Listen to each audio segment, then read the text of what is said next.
Hello. चलो start करते हैं revision. Chapter 3 supply under GST.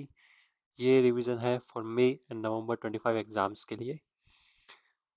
तो इस चैप्टर में हमारे तीन मेन पार्ट्स हैं। पहला पार्ट है सेक्शन 7 जो है meaning and scope of supply, जिसमें आपको सप्लाई की definition, main conditions.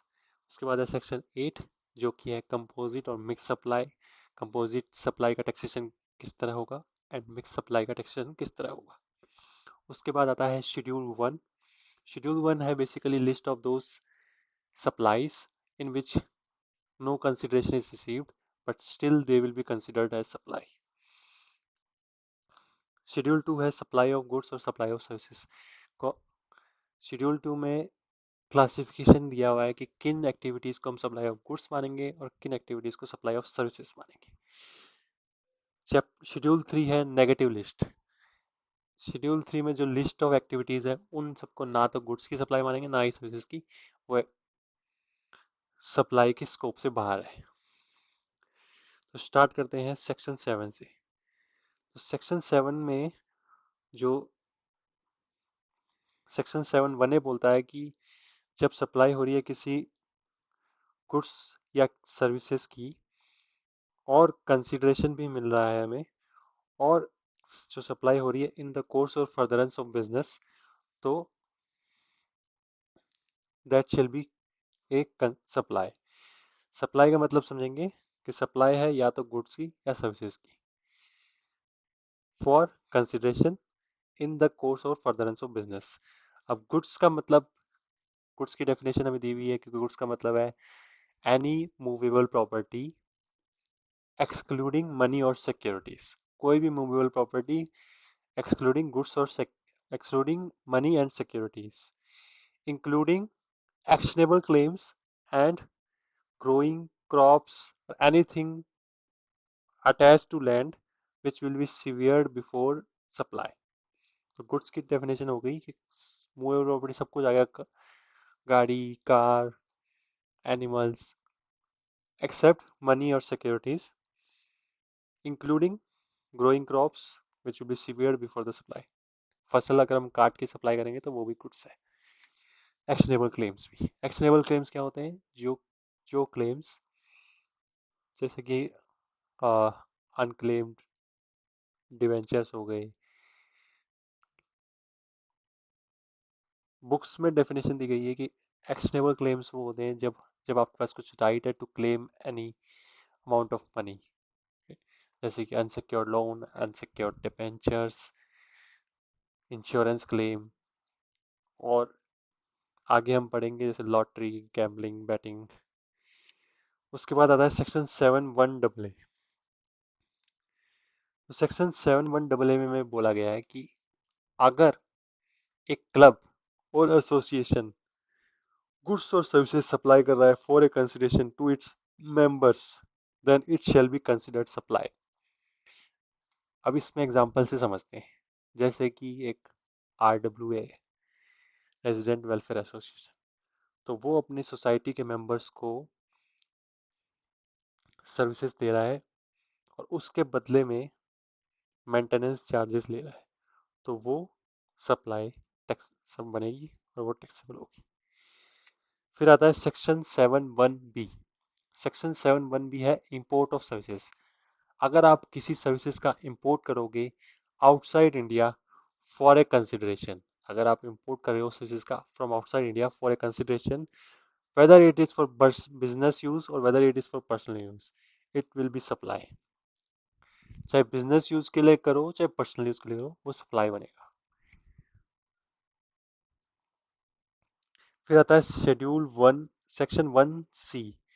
Section 1C में शेड्यूल 1 का रेफरेंस दिया हुआ है कि जो भी सप्लाई हो रही है विदाउट एनी कंसिडरेशन, तो शेड्यूल 1 में जो जो सप्लाईज लिखी हुई है, even if they are done without consideration then they shall be considered as supply.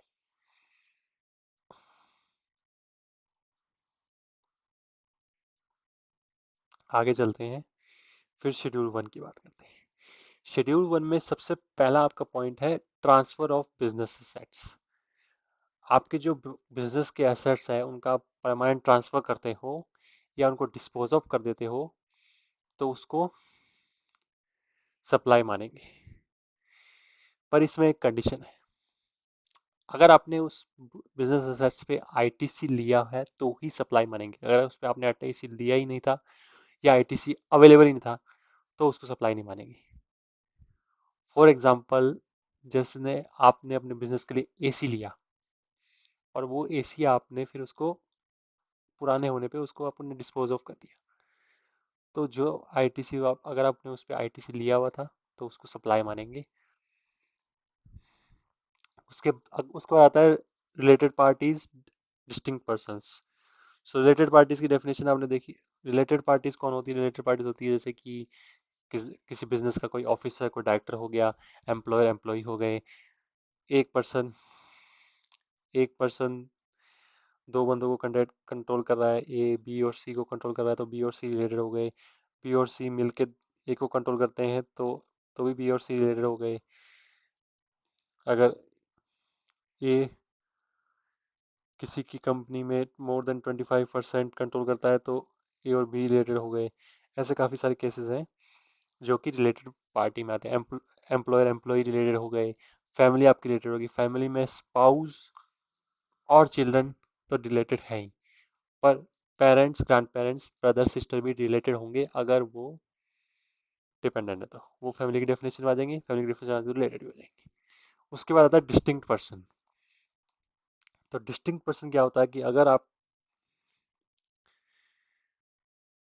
आपने एक ही स्टेट में दो रजिस्ट्रेशन ले रखे हैं, सपोज करो दिल्ली में आपने दो रजिस्ट्रेशन ले रखे हैं, तो उन दोनों रजिस्ट्रेशन के लिए दोनों को डिस्टिंक्ट पर्सन मानेंगे।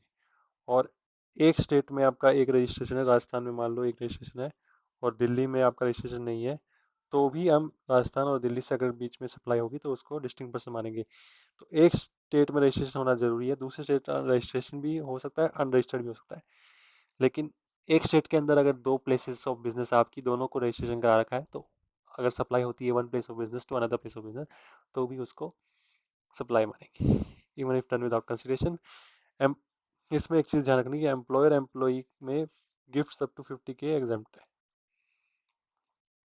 अगर एम्प्लॉयर एम्प्लॉई को कोई सप्लाई ऑफ सर्विस कर रहा है, कोई गिफ्ट दे रहा है अप टू 50K, तो वो सप्लाई नहीं है। मोर देन 50K वो सप्लाई है। हाँ, अगला आता है एजेंट। तो एजेंट और प्रिंसिपल का कॉन्सेप्ट समझते हैं। मान लीजिए कि मिस्टर ए प्रिंसिपल है और मिस्टर बी एजेंट है। मिस्टर ए सप्लाई कर रहा है गुड्स बी को और बी जो है प्रिंसिपल मिस्टर ए के बिहाफ पे गुड्स रिसीव कर रहा है और फिर मिस्टर ए के बिहाफ पे वो आगे बेचेगा। तो इस तरह से इनका बिजनेस डीलिंग्स है। तो विदाउट कंसिडरेशन सप्लाई बनने के लिए इसमें डिसाइडिंग फैक्टर है इनवॉइस। अगर इनवॉइस बी जब आगे फर्दर कस्टमर को बेचेगा, लेट्स सपोज सी, अगर इनवॉइस बी अपने नाम पे इशू करता है तब तो ये विदाउट कंसिडरेशन ये वाली जो ट्रांजेक्शन है सप्लाई बन जाएगी। अगर बी फर्दर कस्टमर को सी को एजेंट के नाम पे ए के नाम पे ही इनवॉइस दे रहा है तो ये वाली जो सप्लाई है from A to B will not be considered as a supply. फिर से समझते हैं, ए प्रिंसिपल है, बी एजेंट है। तो एजेंट जो है वो ए के गुड्स, जब ए गुड्स सप्लाई करेगा बी को तो ए के जो गुड्स है वो बी ए के बिहाफ पे सी को सेल करेगा। सी जो है कस्टमर है। अगर बी इनवॉइस कस्टमर को अपने नाम पे इशू करेगा तो ये it will be considered as supply even without consideration. So the A और बी के बीच में जो सप्लाई हो रही है उसको हम सप्लाई मानेंगे even if done without consideration. लेकिन अगर बी इनवॉइस इशू कर रहा है in the on behalf of A in the name of A, अगर ए के नाम पे इनवॉइस इशू करेगा तो जो ट्रांजेक्शन हो रहा है ए और बी के बीच में उसको हम सप्लाई नहीं मानेंगे। और दूसरा है कि सप्लाई ऑफ गुड्स में ही ये रूल लागू होता है। In case of supply of services between principal and agent, consideration होना चाहिए तभी सप्लाई बनेगा, विदाउट कंसिडरेशन सप्लाई नहीं बनेगा अगर सर्विसेज की बात होगी तो। इसमें एक पॉइंट है आपका डीसीए, डेल क्रेडर एजेंट। तो डेल क्रेडर एजेंट वो होता है जो एक नॉर्मल एजेंट से वो डिफरेंट होता है कि वो पेमेंट की गारंटी देता है। वो कहता है कि अगर आप, वो अपने प्रिंसिपल को बोलता है कि अगर कस्टमर ने पैसा नहीं दिया, कस्टमर ने पैसा नहीं दिया तो मैं पैसा दूंगा। तो वो होता है डेल क्रेडिट एजेंट। तो डेल क्रेडिट एजेंट कई बार क्या करता है कि कस्टमर को शॉर्ट टर्म लोन दे देता है ताकि वो पैसा दे सके। तो जो लोन पे जो इंटरेस्ट ले रहा है उसका क्या करेंगे? तो अगर डेल क्रेडिट एजेंट अपने नाम पे इनवॉइस इशू करेगा तो जो जो इंटरेस्ट है वो भी उसकी जो वैल्यू ऑफ सप्लाई है, गुड्स प्लस इंटरेस्ट बनेगी, वैल्यू ऑफ उस इंटरेस्ट को भी हम सप्लाई में इंक्लूड कर लेंगे। और अगर वो इनवॉइस प्रिंसिपल के नाम पे इशू करता है then interest will not be considered in the supply.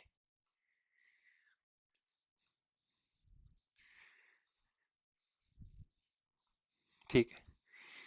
फिर आता है आपका इंपोर्ट ऑफ सर्विसेज। सो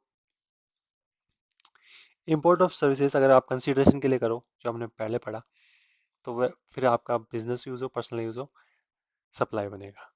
लेकिन अगर import of services without consideration करते हो तो वो यहाँ शेड्यूल 1 में दिया हुआ है।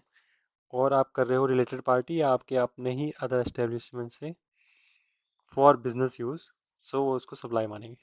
फॉर एग्जांपल जैसे गूगल है, गूगल एक बाहर की कंपनी है और गूगल इंडिया में भी, लेट्स से गूगल की एक सब्सिडरी इंडिया में भी है, Google India private private limited. अब गूगल इंडिया गूगल यूएसए से सर्विसेज लेती है फॉर टेक्निकल नो हाउ की, विदाउट कंसिडरेशन। तो ये है import of services from A related party without consideration, and it will be considered as supply because it is in the course of business। तो import of services में आपका fifth consideration के लिए क्या है? तो बिजनेस यूज हो, personal use हो, दोनों में ही सप्लाई बनेगा। Import of services no consideration, consideration नहीं है, बिजनेस यूज है प्लस रिलेटेड पार्टी है तो सप्लाई है, कंसिडरेशन नहीं है। और ये अदर केस है तो सप्लाई नहीं है। अदर केस क्या होगा? बिजनेस यूज नहीं है, पर्सनल यूज है, या रिलेटेड पार्टी नहीं है, अननोन पार्टी, तो उन केसेस में आपका सप्लाई नहीं बनेगा। आगे चलते हैं। फिर आपका आता है शेड्यूल 2। तो शेड्यूल 2 में आपको काफ़ी सारी एक्टिविटीज़ को क्लासीफाई गया है कि इनको, कि हम सप्लाई ऑफ गुड्स मानेंगे या सप्लाई ऑफ सर्विसेज मानेंगे। सबसे पहला आता है transfer of business goods. So goods held in business, अगर आप उनको ट्रांसफर करते हो, सेल करते हो, तो उसको मानेंगे सब। अगर आप ओनरशिप भी ट्रांसफर कर रहे हो, बिजनेस गुड्स है, ओनरशिप भी ट्रांसफर हो रही है, तो उनको मानेंगे सप्लाई ऑफ गुड्स। सिर्फ राइट ट्रांसफर कर रहे हो गुड्स में, ओनरशिप ट्रांसफर नहीं हो रही, तो उसको मानेंगे सप्लाई ऑफ सर्विसेज। और ओनरशिप अगर फ्यूचर डेट में ट्रांसफर हो रही है, जैसे कि हायर परचेज में होता है, तो उसको मानेंगे सप्लाई ऑफ गुड्स। तो ये हो गया पहला पॉइंट। सेकंड पॉइंट है लैंड और बिल्डिंग। लैंड या बिल्डिंग दोनों में से कुछ भी अगर आप लीज पे, रेंट पे, लाइसेंस पे देते हो तो सप्लाई ऑफ सर्विसेज मानेंगे। सिंपल।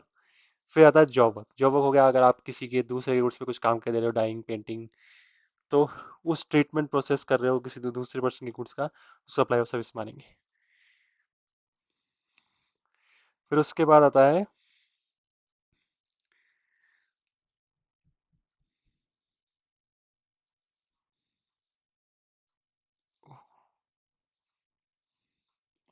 एक मिनट। हम्म। हाँ।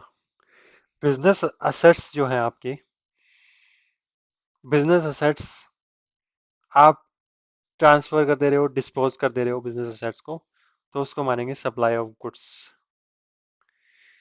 बिजनेस असेट्स को आप पुट टू प्राइवेट यूज, मान लो मेरा ऑफिस में एक एसी लगाया, मैंने उसको अपने घर पे लगा दिया, प्राइवेट यूज पे लगा दिया, तो उसको मानेंगे सप्लाई ऑफ सर्विस। और लास्ट है क्लोजर ऑफ बिजनेस, ये है इंपॉर्टेंट पॉइंट आपका। क्लोजर ऑफ बिजनेस, मैंने बिजनेस बंद कर दिया, तो जो भी मेरे बिजनेस के एसेट्स है, गुड्स है, उनको सप्लाई मान लेंगे। लेकिन इसमें दो एक्सेप्शन भी दी गई है। पहली एक्सेप्शन है गोइंग कंसर्न। अगर मैं बिजनेस को ट्रांसफर कर रहा हूँ एज ए गोइंग कंसर्न, मैं अपना बिजनेस पूरा whole as a going concern किसी को बेच दे रहा हूँ, तो उसको सप्लाई नहीं मानेंगे। दूसरा पर्सनल रिप्रेजेंटेटिव, अगर मेरा बिजनेस अब पर्सनल रिप्रेजेंटेटिव चलाएगा, जैसे कि मेरा बेटा चला रहा है बिजनेस या मेरा भाई चला रहा है, तो उस केस में भी सप्लाई नहीं मानेंगे। फिर फिफ्थ पॉइंट आता है इमूवेबल प्रॉपर्टी रेंट पे दी, बिल्डिंग का कोई कंस्ट्रक्शन हुआ जिसमें, हाँ इसमें ये पॉइंट इंपॉर्टेंट है, अगर कोई बिल्डिंग का कंस्ट्रक्शन करके दे रहे हैं हम, और कुछ पार्ट भी कंसिडरेशन का हमें बिफोर कंप्लीशन मिल गया है, तो सप्लाई ऑफ सर्विस बनेगा। अगर सारा consideration full 100% consideration after completion of building मिला है, after completion certificate has been issued, और occupation of the building, then it will be considered as a sale of land and building, sale of property. use of intellectual property rights, IPR, IPR को use पे दे रहे हो, supply of service. Development design of software, कोई software को develop करके दे रहे हो, design करके दे रहे हो, कस्टमाइज करके दे रहे हो, तो उसको सप्लाई ऑफ सर्विस मानेंगे। Refrain toilet do an act, refrain from act, कोई काम नहीं करना, जैसे कि non compete agreements. Tolerate an act, किसी काम को सह लेना। और डू एन एक्ट, कोई काम करके देना, तो उन सबको सप्लाई ऑफ सर्विस मानेंगे।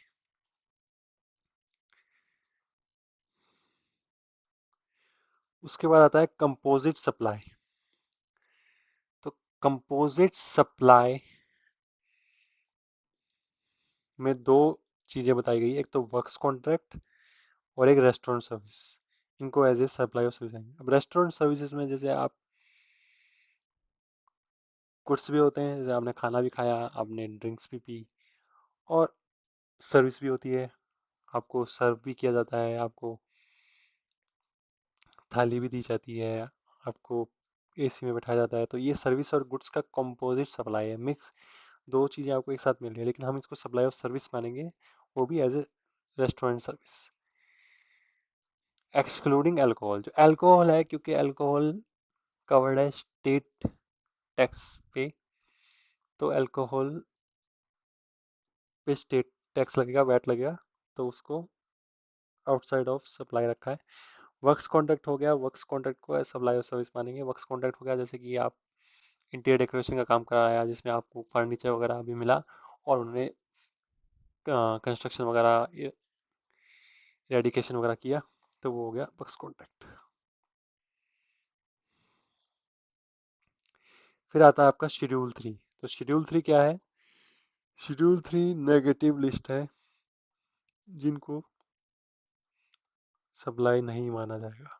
इन एक्टिविटीज को supply, neither supply of goods nor supply of services माना जाएगा। तो पहला आता है employ services by employ to employer. अगर कोई एम्प्लॉय अपने एम्प्लॉयर को सर्विसेज दे रहा है in the course of employment, तो वो सारी services will not be considered as supply. Services by court और ट्रिब्यूनल, किसी कोर्ट की सर्विसेज, चाहे डिस्ट्रिक्ट कोर्ट हो, सुप्रीम कोर्ट हो, हाई कोर्ट हो, या ट्रिब्यूनल की सर्विसेज को हम सप्लाई नहीं मानेंगे। उसके बाद आता है एमपी एमएलए सर्विसेज, जो एमपी एमएलए नेता लोग जो सर्विस दे रहे हैं, या कॉन्स्टिट्यूशनल पोस्ट पे जो बैठे हैं, जैसे chairman of UPSC, central election commissioner, CAG, ये लोग भी ये लोगों की सर्विसेज भी सप्लाई नहीं बनेगी। फिर उसके बाद director chairman of any government body, कोई भी गवर्नमेंट बॉडी का डायरेक्टर चेयरमैन जिसको एम्प्लॉय नहीं माना जा रहा है, अगर वो एम्प्लॉय होता तो वो यहीं कवर हो जाता, लेकिन वो उसकी पोस्ट इस तरह से है कि जो एम्प्लॉय नहीं है वो director chairman of any government body, जैसे कि रेरा का चेयरमैन हो गया, तो उसकी सर्विसेज को सप्लाई नहीं मानेंगे। उसके बाद आता है मुर्दों की सर्विसेज, फुनरल, बरियल, क्रोमेटोरियम, मोर्टरी, इस टाइप की सर्विसेज, उनको भी हम सप्लाई नहीं मानेंगे। उसके बाद आ गया आपका सेल ऑफ लैंड और बिल्डिंग। तो लैंड की सेल तो डायरेक्टली आपकी सब नेगेटिव लिस्ट में सप्लाई नहीं मानी जाएगी, लेकिन बिल्डिंग में एक कंडीशन है जो हमने ऊपर देखी, अगर बिल्डिंग में आपका पूरा कंसिडरेशन 100% कंसिडरेशन आफ्टर कंप्लीशन मिला है तो ही इसको एग्जाम्पशन मिलेगा, नेगेटिव लिस्ट में आएगी। अगर 1 रुपए भी, लेट्स सपोज कंप्लीशन खत्म हुआ 1 जनवरी को, और ये मान लो जून है, जून 24, जनवरी 25, अगर यहाँ पे आपको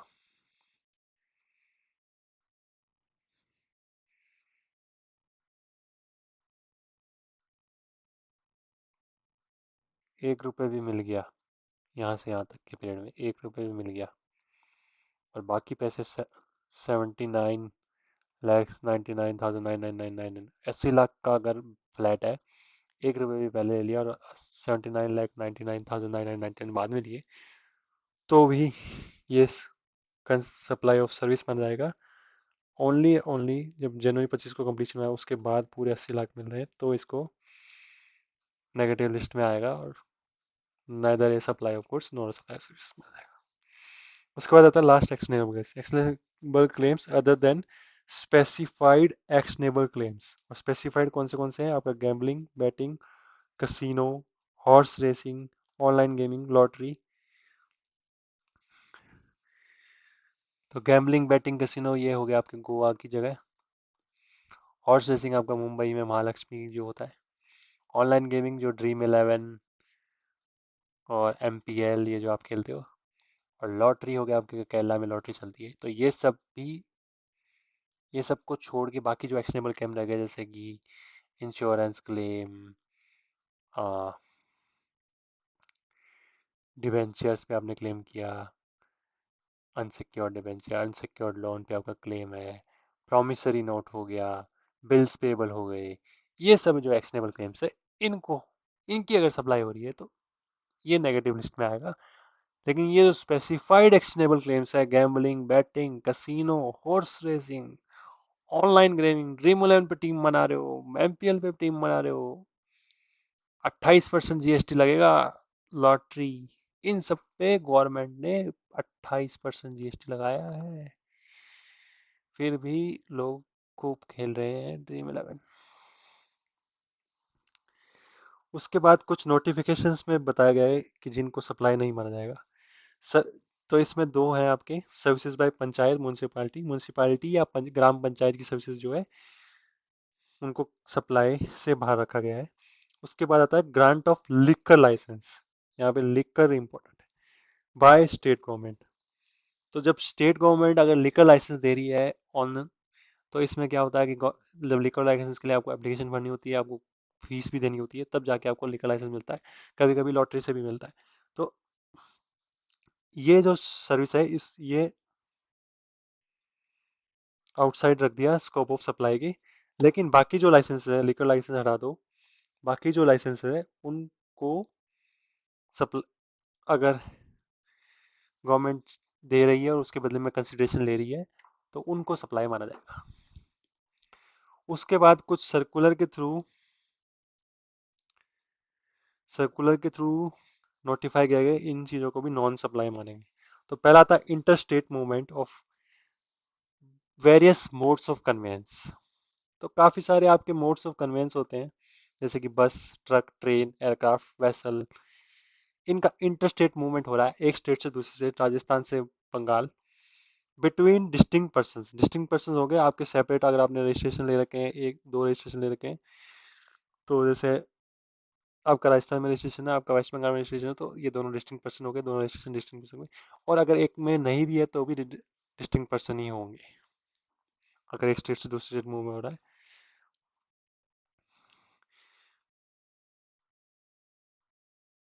तो अगर इंटर स्टेट मूवमेंट हो रहा है इन सब चीजों का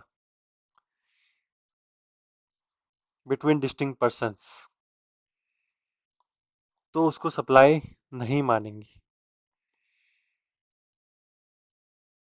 अगर मूवमेंट हो रहा है इफ फॉर फर्दर सप्लाई, इसमें एक कंडीशन दी गई है, इफ फॉर फर्दर सप्लाई, दो उसको सप्लाई ऑफ गुड्स मानेंगे। अब फर्दर सप्लाई जैसे कि मान लो जेसीबी है, अब एक बिल्डर है वो जेसीबी मूव करता है राजस्थान से बंगाल में, क्योंकि उसको वहां पे बिल्डिंग बनवानी है, उसको खुदाई करवानी है, तो वो सप्लाई में नहीं आएगा।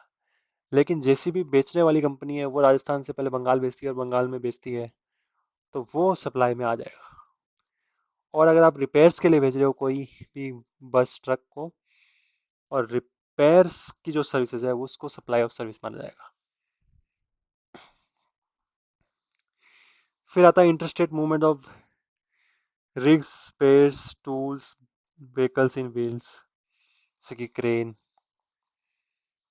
बिटवीन डिस्टिंक्ट, सेम जैसे कि बस ट्रक का सेम कॉन्सेप्ट है, इनको सप्लाई नहीं मानेंगे। लेकिन अगर उनको फर्दर सप्लाई के लिए भेजा जा रहा है तो उनको सप्लाई ऑफ गुड्स मानेंगे। उसके बाद आपका आ गया सेक्शन 8, मिक्स्ड और कंपोजिट सप्लाई। अब आता है हमारा सेक्शन 8, कंपोजिट और मिक्स्ड सप्लाई। सेक्शन 8, कंपोजिट और मिक्स सप्लाई। तो कंपोजिट और मिक्स सप्लाई का कॉन्सेप्ट इसलिए इम्पोर्टेंट है कि जो उनका जो जीएसटी का जो चार्ज होगा वो कंपोजिट सप्लाई में अलग तरीके से होगा, मिक्स सप्लाई को अलग तरीके से चार्ज करेंगे। तो पहले हम समझते हैं कंपोजिट और मिक्स सप्लाई का मतलब। कंपोजिट सप्लाई मतलब supply of two or more services which are naturally bundle, मतलब दो टू और मोर गुड्स और सर्विसेज नेचुरल बंडल है, उनमें से वन इज प्रीडोमिनेंट और principal supply, then it shall be considered as supply of such principal supply। तो composite supply में क्या होगा, टू और मोर गुड्स और सर्विसेज होंगी, उनमें से वो दोनों नेचुरली बंडल होगी, उनमें से एक प्रिंसिपल सप्लाई होंगी, और हम उस पूरी सप्लाई को प्रिंसिपल सप्लाई मानेंगे और अदर सप्लाईज को एंसिलरी मानेंगे। जैसे कि एग्जांपल, मोबाइल मोबाइल के साथ चार्जर सप्लाई किया जा रहा है, तो मोबाइल की सप्लाई प्रिंसिपल हो गई, चार्जर की एंसिलरी होगी, तो इस पूरे को हम मोबाइल सप्लाई मानेंगे। दूसरा एग्जांपल जैसे रेस्टोरेंट की सर्विस है, इसमें आपको फूड भी दिया जाता है प्लस सर्विस भी दी जाती है, तो हम इस पूरे को सर्विस मानेंगे। उसके बाद आता है मिक्स्ड सप्लाई। मिक्स सप्लाई की डेफिनेशन क्या है, supply of two or more goods and services for a single price, यहाँ पे ये इंपॉर्टेंट है, for a single price which is not a composite supply. तो जो सप्लाई कंपोजिट सप्लाई नहीं है और उसमें दो और मोर गुड्स और सर्विसेज सप्लाई हो रहे हैं फॉर ए सिंगल प्राइस, तो उसको बोलेंगे मिक्स सप्लाई। तो ये इसमें माना जाएगा supply of highest rate of tax. इनमें जो भी गुड्स एंड सर्विसेज सप्लाई किए गए उनमें से जिसकी भी रेट हाईएस्ट है उस उसकी सप्लाई मानेंगे, और पूरे बंडल पे हाई हाईएस्ट रेट है उससे जीएसटी चार्ज किया जाता है। जैसे कि आप मान लो कि आपने एक गिफ्ट बॉक्स खरीदा जिसमें चॉकलेट्स भी हैं, स्वीट्स भी हैं, ड्राई फ्रूट्स भी हैं, जूस भी है, तो इनमें जिसका भी रेट सबसे हाईएस्ट होगा उस रेट की सप्लाई मानेंगे इसे। अब इसके बाद आते हैं कुछ क्लैरिफिकेशंस जो कि आपके स्टडी मटेरियल में भी दिए हुए हैं। तो पहला क्लैरिफिकेशन है प्रिंटिंग। प्रिंटिंग में हमने दो केस होते हैं, एक जो कंटेंट है, कंटेंट रेसिपिएंट दे रहा है, रेसिपिएंट का कंटेंट है, जैसे कि बुक्स का पब्लिशिंग, एनुअल रिपोर्ट्स, मैगजीन्स, और जो सप्लायर है सिर्फ रेसिपिएंट के कंटेंट को पब्लिश कर रहा है using his printer, using his paper, तो उसको उसको हम मानेंगे सर्विस। उसको हम मानेंगे सर्विस। और इन केस ऑफ,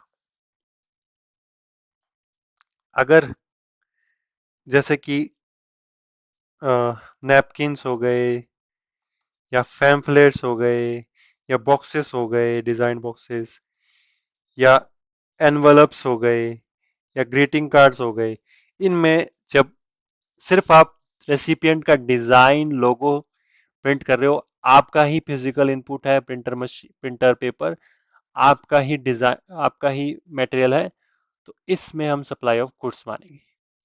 अगर रेसिपिएंट अपना कंटेंट देगा, सप्लाई ऑफ सर्विस। अगर कंटेंट जो मेजर कंटेंट सप्लायर का है, तो सप्लाई ऑफ गुड्स। दूसरा आता है सिनेमा हॉल। सिनेमा हॉल में आप जाते हो, ये आपका सिनेमा हॉल हो गया। इसमें आपके यहाँ पे ऑडी ऑडी वन होता है मान लो, और यहाँ पे छोटी छोटी दुकानें होती है, पॉपकॉर्न की, रेस्टोरेंट की, आइसक्रीम की। आप घुसते हो इन दुकानों के आगे से, ऑडी में चले जाते हो, फिर आप ब्रेक में बाहर आते हो, इन दुकानों में आप कुछ खाते हो। तो इन सबको रेस्टोरेंट सर्विस मानेंगे, क्योंकि आपको कोई, ये जो सप्लाई है इंडिपेंडेंट है आपकी टिकट प्राइस से। आपको कोई कंपल्शन नहीं है कि आपको यहाँ से कुछ खाना ही पड़ेगा, कुछ लेना ही पड़ेगा। आपका मन है आपने खा लिया, आपका मन नहीं है नहीं खाया। लेकिन अगर आपको बंडल टिकट मिली, आपको फूड प्लस मूवी की टिकट बंडल्ड करके मिली, तो उसको चेक करना पड़ेगा कि ये कंपोजिट सप्लाई बनेगी, मिक्स सप्लाई बनेगी। तो ये कंपोजिट सप्लाई बनेगी, तो मूवी मूवी को हम प्रिंसिपल सप्लाई मान के पूरे बंडल पे प्रिंसिपल सप्लाई के हिसाब से टैक्स लगाएंगे। फिर आता है food to patients in hospital. अगर हॉस्पिटल में पेशेंट्स को फूड दे रहे हैं, तो उसको भी मेडिकल सर्विस माना जाएगा, और वो एग्जेम्प्ट होगी जीएसटी से। ये हम आगे जीएसटी के एग्जाम्पशन में पढ़ेंगे। और अगर फूड जो दिया जा रहा है विजिटर्स को, अटेंडेंट्स को, which is not a part of medical, then it will be supply of service and it will be chargeable. फिर आता है रीट्रेडिंग ऑफ टायर्स। तो रीट्रेडिंग ऑफ टायर्स मतलब टायर्स की रीट्रेडिंग क्या होती है? ये मान लो आपका ओल्ड टायर है, तो इसमें जो ऊपर की जो बॉडी होती है वो खराब हो जाती है। तो इसमें क्या करते हैं, इसमें टायर में ऊपर की जो बॉडी है, इसमें नया रबड़ लगाते हैं, न्यू रबड़, और इसकी रीटेडिंग करी जाती है, तो ये नया हो जाता है। तो अगर ये जो ओल्ड टायर है, ये रेसिपिएंट ने दिया, रेसिपिएंट ऑफ सर्विस, अभी तो आपको पता ही नहीं सर्विस है कि गुड्स है, अभी सिर्फ रेसिपिएंट लिखेंगे। रेसिपिएंट ने अगर आपको ओल्ड टायर दिया, तो ये सर्विस है, और ओल्ड टायर सप्लायर का ही है। ओल्ड टायर अगर सप्लायर ने दिया तो ये गुड्स है। रेसिपिएंट का अगर ओल्ड टायर है, सप्लाई ऑफ सर्विस। सप्लायर का ओल्ड टायर है, सप्लाई ऑफ गुड्स। फिर आता है बस बॉडी बिल्डिंग। तो बस बॉडी बिल्डिंग कैसे होती है कि बस की जो बॉडी है, नॉर्मली जो कंपनियां चेसिस या इंजन जो बनाती है, जो चेसिस बोलते हो आप, वो बस की बॉडी नहीं बनाती। तो अगर एक बस बॉडी बिल्डर बस की बॉडी बना रहा है, बस की बॉडी बना रहा है, और चेसिस उसको रेसिपिएंट दे रहा है, चेसिस उसको रेसिपिएंट दे रहा है, तो ये सप्लाई ऑफ सर्विस बनेगा। और वो अगर बस की बॉडी बना रहा है और रेसिपिएंट को वो पूरी बॉडी बेच रहा है विद चेसिस, और चेसिस वो कहीं और से ला रहा है, तो ये सप्लाई ऑफ गुड्स बन जाएगा। तो ये सब क्लैरिफिकेशन आपके हो गए हैं, और यहाँ पे आपका चैप्टर 2 सप्लाई अंडर जीएसटी खत्म होता है। अब नेक्स्ट चैप्टर की रिवीजन करेंगे।